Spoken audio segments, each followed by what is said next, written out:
Dito na lang ako maglalaro ng balon ko. Yay!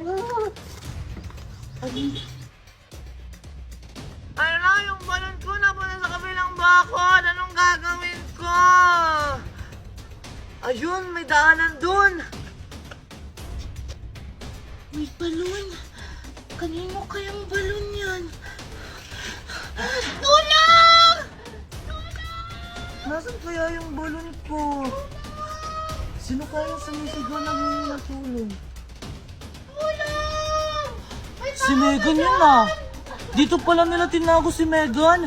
Kailangan tumalaman ni Junjun at ni Tito Marco! Hoy! Ano sinisigaw mo dito? Ang ingay mo para ang aso! Tandaan mo kahit sumigaw ka pa dyan! Walang makakarinig sa'yo dito! Wala akong pakialam sa'yo!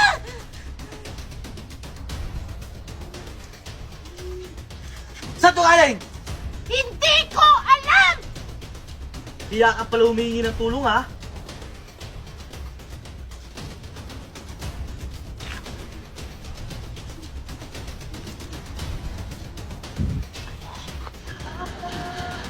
Tito Marco, Junjun! Tao po!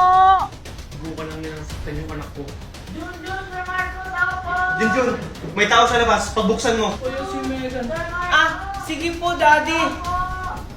Parang si Coco yun ah. Sir Marco! Jun, Tito Marco! Sino yan? Kokoy? Junjun! Oh, Kokoy, bakit iniingal ka at mukhang kinakabahan? Kasi nakita ko kung saan tinago si Megan. Talaga, Kokoy? Oo, kaya kailangan na agad tumawag ng pulis. O sige. Daddy! Nanda ka exam kapag nakalabas ako dito! Megan, Junjun, ito na yung bagong bahay natin. Wow! Ang ganda, Papa! Ang laki-laki! Simula ngayon, Junjun, daddy na ang tawag mo sa akin, okay?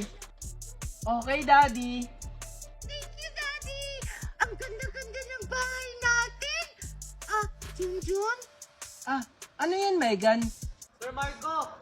Oh, mga anak, maiwan ko muna kayo dito ah. Tinatawag na ako ng abogado natin. Sige po, Daddy! Junjun, patawarin mo ko sa lahat ng nagawa ko sa'yo. Patawarin mo rin ako, Megan. Nang dahil sa akin, naging magulo ang lahat. Hindi Junjun. Ginawa mo lang ang tama. Akala ko kasi, magbabago pa si Tita. Sana nga magbago na si Mami. Kasi miss na miss ko na siya. Lahat nagbabago, Megan. Kaya sana si Tita magbago na para makasama na natin siya. Oh, mukha yatang malalim yung pinag-uusapan nyo magkapatid ah. Alam nyo, masaya ako kasi masaya kayo sa isa't isa. Pero alam nyo mga anak, mas lalo kayong sasaya kasi lahat ng pamana ko ay nakapangalan sa inyong dalawa. Talaga, Daddy? Yay! Oo mga anak, kaya sana pagyamanin nyo ito. Thank you, Daddy!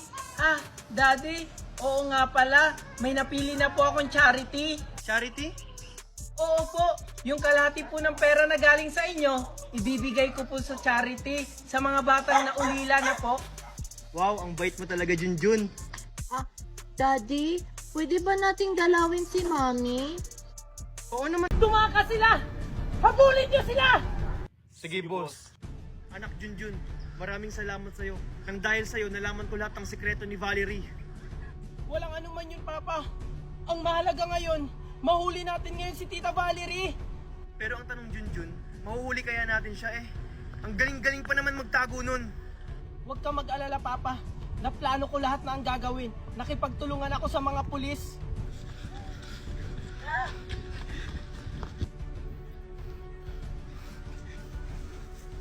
Asa na kaya si Arturo? Sana hindi siya mahuli. Valerie! Asa na kaya sila? Maghiwalay tayo. Doon ka, dito ako. Sige. Valerie, Arturo! Lumabas na kayo! Wen, dito po yung pulis. Ano kayong gagawin ko? Hindi na kayo makakatakas! Kasi wala na kayong mapupuntahan! Pakita na kayo! Wala sila dito. Hello, partner? Wala sila dito. Baka nandiyan sila sa paligid mo. Okay, sige, copy. Papatay kita! Hindi mo yun magagawa! Walang iya ka! Kala mo matatamaan mo ako! Saan mo na?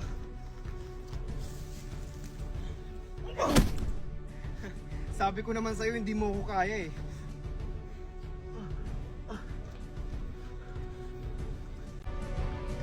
Sir Marco, ako yung magpapatunay na nilason kayo ni Valerie. Kasi andun ako nung oras na yon.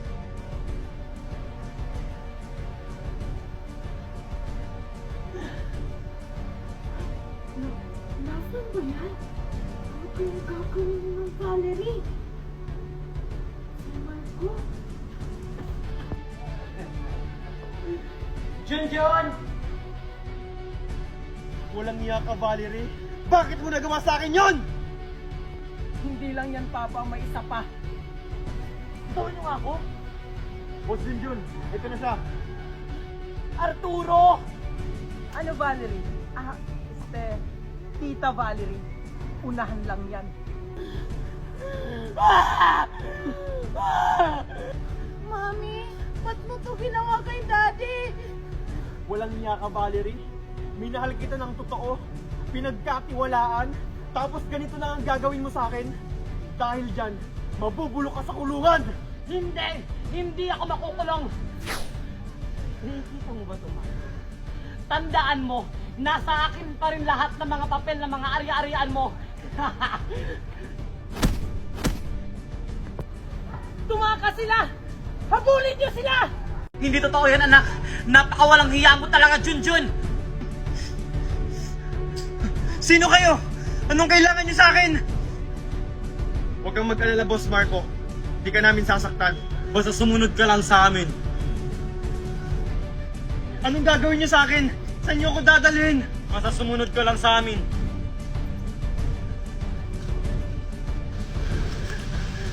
Junjun?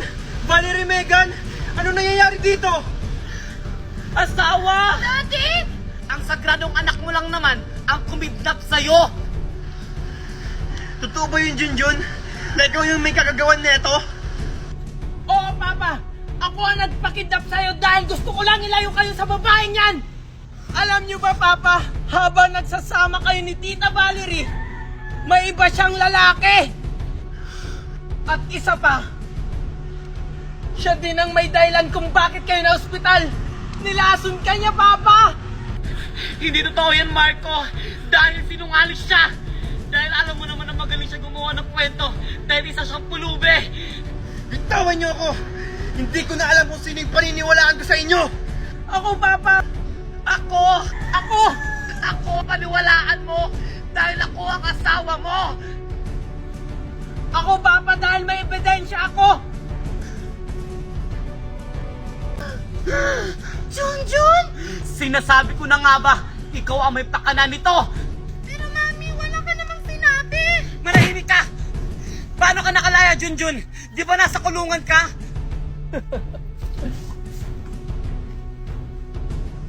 Walang hiya kayong dalawa! Pinagkatiwalaan ko pa naman kayo! Mga traidor! Tita Valerie, nagpaplano ka pa lang, nakapagplano na ako. Sir, salamat sa tulong niyo. Walang anuman yan, Junjun. Nandito kami para tulungan ka. Basta nasa tama, tutulungan ka namin. O tara na! Mga walang hiya kayo!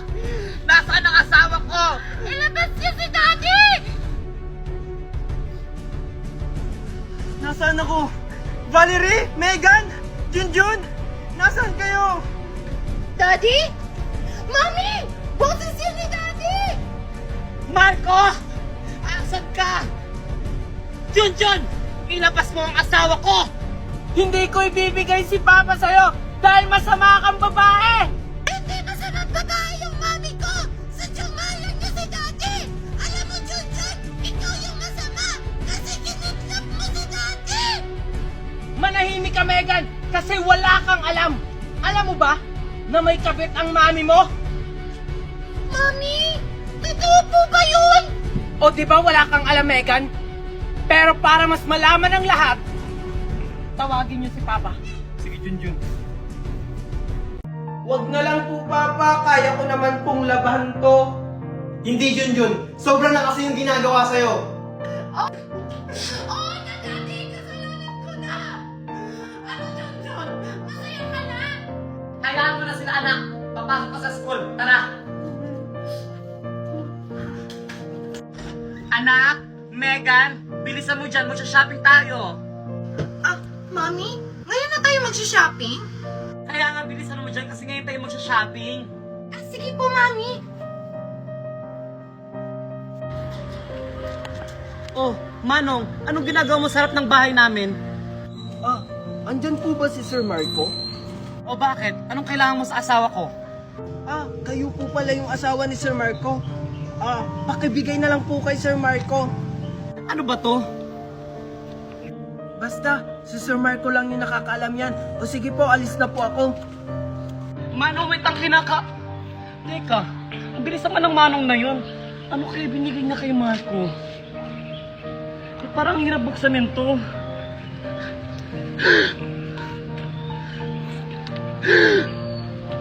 Mami, ano po yan? Ba't parang gulat na gulat ka?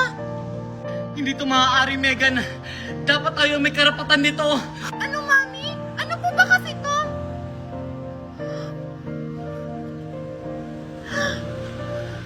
Hindi to maaari, Megan. Junjun? Junjun? Ah, si Junjun po ba hinahanap nyo? Oo, si Junjun. Tsaka, asan nga pala si Junjun? Bakit sira na yung tinitirahan niya? Ah, wala na po dyan si Junjun. Matagal na siyang hindi dyan nakatira. Ano? Alam mo ba kung nasan siya ngayon? Palagi ko po siyang nakikita sa palengke. Palaboy-laboy siya ngayon doon. Ah, ganun ba? Sige, salamat. O kaya makikita si Junjun? Teka, si Junjun ba yun? Junjun? Ah, huwag niyo po akong ipapapulis. Babayaran ko na lang po yung dinukot ko sa inyo. Ay, hindi, Junjun. May gusto lang akong sabihin sa'yo. Ah, ano po pala yon? Junjun, huwag ka sanang mabibigla ha. Ako yung tunay mong ama. Ha? Bakit ngayon lang po kayo nagpakilala sa akin? Ah, Junjun, ayaw kasi ng nanay mo na maiwalay ka sa kanya. Pero, bago siya mawala, inabilin ka niya sa akin. Teka, Junjun, dahan-dahan lang, Junjun ha.